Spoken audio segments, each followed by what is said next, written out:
Hello friends, எல்லோரும் எப்படி இருக்கீங்க? நல்லா இருக்கீங்களா? Welcome to Divya vlogs. இன்றைக்கி நம்ம ஒரு சின்ன ரெசிபி தான் பார்க்க போகிறோம். சம்பா மட்டன் பிரியாணி தான் பார்க்க போகிறோம். அதை எப்படி ரெடி பண்ணலான்னு பார்க்கலாம் வாங்க. அதுக்கு தேவையான பொருட்கள் ரெடி பண்ணி எடுத்துக்கலாம். ஃபஸ்ட்டு பிரியாணி மசாலா தான் ரெடி பண்ண போகிறோம். அதுக்கு ஸ்பைசஸ் எல்லாம் எடுத்துருக்கேன்.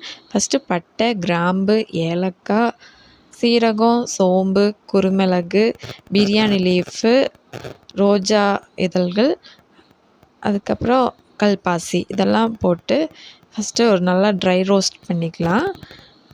ட்ரை ரோஸ்ட் பண்ணிவிட்டு அதை நல்லா பவுடராக ரெடி பண்ணி எடுத்துக்கலாம்.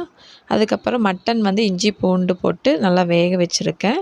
2 விசில் போட்டு அதுக்கப்புறம் தேவையான பொருட்கள் எடுத்தாச்சு. ஃபஸ்ட்டு அதுக்கு நல்லா அகலமான பாத்திரம் எடுத்துக்கலாம். பிரியாணி ரெடி பண்ணுறதுக்கு ஃபஸ்ட்டு ஆயில் ஊற்றியாச்சு. அதுக்கப்புறம் நெய் போட்டுக்கலாம். ஆயிலும் நெய்யும் ஈக்குவல் குவான்டிட்டியில் எடுத்துக்கோங்க. அப்போ தான் பிரியாணிக்கு நல்லாயிருக்கும். நான் இன்றைக்கி ஒரு 1/2 kgக்கு தான் செய்ய போகிறேன். அது தேவையான ஃபஸ்ட்டு பட்டை, கிராம்பு, ஏலக்காய் போட்டு தாளிச்சிக்கலாம். அதுக்கப்புறம் ஆனியன் போட்டு ஆனியன் நல்லா ஃப்ரை ஆகிற மட்டும் வதக்கிக்கலாம்.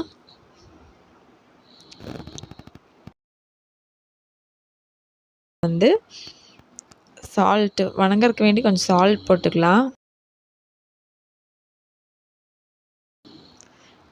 அதுக்கப்புறம் பச்சை மிளகா ஆட் பண்ணிக்கலாம். 4 பச்சை மிளகா போட்டிருக்கேன். அது நல்லா வணங்கினதுக்கப்புறமா புதினா, கொத்தமல்லி தழை இது 2மே இப்போ ஆட் பண்ணிக்கலாம். அது நல்லா வணங்கினதுக்கப்புறமா தக்காளி ஆட் பண்ணிக்கிறோம். நம்ம தக்காளி நான் 3 தக்காளி சேர்த்திருக்கேன். அதிகமாக பிரியாணிக்கு தக்காளி சேர்த்தக்கூடாது. அப்புறம் தக்காளி சாப்பாடு மாதிரி ஆயிடும். அதனால் நான் கம்மியான குவான்டிட்டிக்கு தான் தக்காளி எடுத்துக்கிறேன். 3 தக்காளி எடுத்துக்க. அது நல்லா வணங்கினதுக்கப்புறமா இஞ்சி, பூண்டு, சின்ன வெங்காயம் இது 3ஐயும் போட்டு பேஸ்ட் பண்ணி வச்சுருக்கேன் ஈக்குவல் குவான்டிட்டியில். அதை நம்ம வணக்கிக்கலாம். வணங்கினதுக்கப்புறமா நம்ம பிரியாணி மசாலா ரெடி பண்ணி வச்சுருக்கோம். அந்த மசாலா போட்டு ஒரு 1.5 ஸ்பூன் சில்லி பவுட்ரு போட்டிருக்கேன். எனக்கு காரத்துக்கு தகுந்த மாதிரி, நீங்கள் உங்களுக்கு காரத்துக்கு தகுந்த மாதிரி ஆட் பண்ணிக்கோங்க. அது நல்லா வணக்கி விட்டுக்கோங்க. வணங்கினதுக்கப்புறமா லெமன் ஜூஸ் ஆட் பண்ணிக்கிறேன். நான் ஒரு ஹாஃப் லெமன் ஜூஸ் ஆட் பண்ணியிருக்கேன். நல்லா வணங்கினதுக்கப்புறமா தயிர் ஆட் பண்ணிக்கலாம். தயிர் புளிக்காத தயிரை ஆட் பண்ணிக்கோங்க. தயிர் ஆட் பண்ணி வதக்கி விட்டுக்கலாம். அதுக்கப்புறமா நல்லா வணங்கினதுக்கப்புறம் எண்ணெய் பிரிஞ்சு வந்ததுக்கப்புறமா நான் மட்டன் வேக வச்சு எடுத்துக்கிறோம்லங்க, அந்த வேக வச்ச மட்டனை ஆட் பண்ணிக்கிறோம். நான் ஒரு 3 விசில் விட்டேங்க. எனக்கு அவ்வளவு போதும், மட்டன் வெந்துருச்சு. நீங்கள் உங்கள் மட்டன் தகுந்த மாதிரி விசில் விட்டுக்கோங்க. நான் மட்டன் நல்லா மசாலா ஒட்டுற மட்டும் வதக்கிக்கலாம். நல்லா எண்ணெய் பிரிஞ்சு வர மட்டும் மட்டன் வதக்கிக்கோங்க. அதுக்கப்புறம் எண்ணெய் நல்லா பிரிஞ்சு வந்ததையுமே நம்ம ரைஸ் ஆட் பண்ண போகிறோம். விட்டுட்டு அதுக்கப்புறமா ரைஸ் ஆட் பண்ணிக்கலாம்.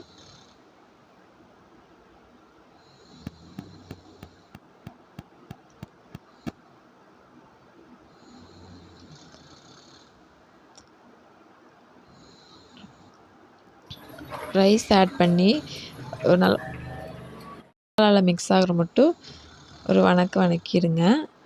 அதுக்கப்புறமா நம்ம மட்டன் வேக வச்ச அந்த சோப்பு, அப்புறம் தண்ணி, நம்ம சீரக சம்பா 1 கிளாஸ்க்கு 1.5 கிளாஸ் குவான்டிட்டியில் தண்ணி ஊற்றியிருக்கேன். அதுவே போதுமானது. அதுக்கப்புறம் நல்லா தொலாவி விட்டுக்கோங்க.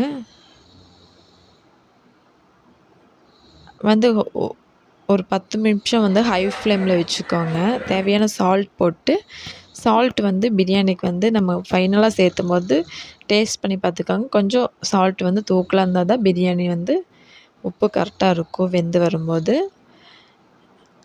இப்போ க்ளோஸ் ஒரு 10 நிமிஷம் கொதி வந்ததையுமே நீங்கள் சிம்மில் வச்சுக்கோங்க கேஸை. பிரியாணி தம் போட்டுக்கலாங்க. அதுக்கு நம்ம யூஸ் பண்ணாத தோசைக்கல் இருக்குமல்ல, அதை எடுத்து ஹீட் பண்ணிவிட்டு அதுக்கு மேலே பிரியாணி நம்ம சட்டியை தூக்கி வச்சு புதினா கொத்தமல்லி தழை வந்து மேலே தூவி விட்டு ஆவி வெளியே போகாத மாதிரி ஒரு தட்டம் எடுத்து மூடி வச்சுக்கலாம்.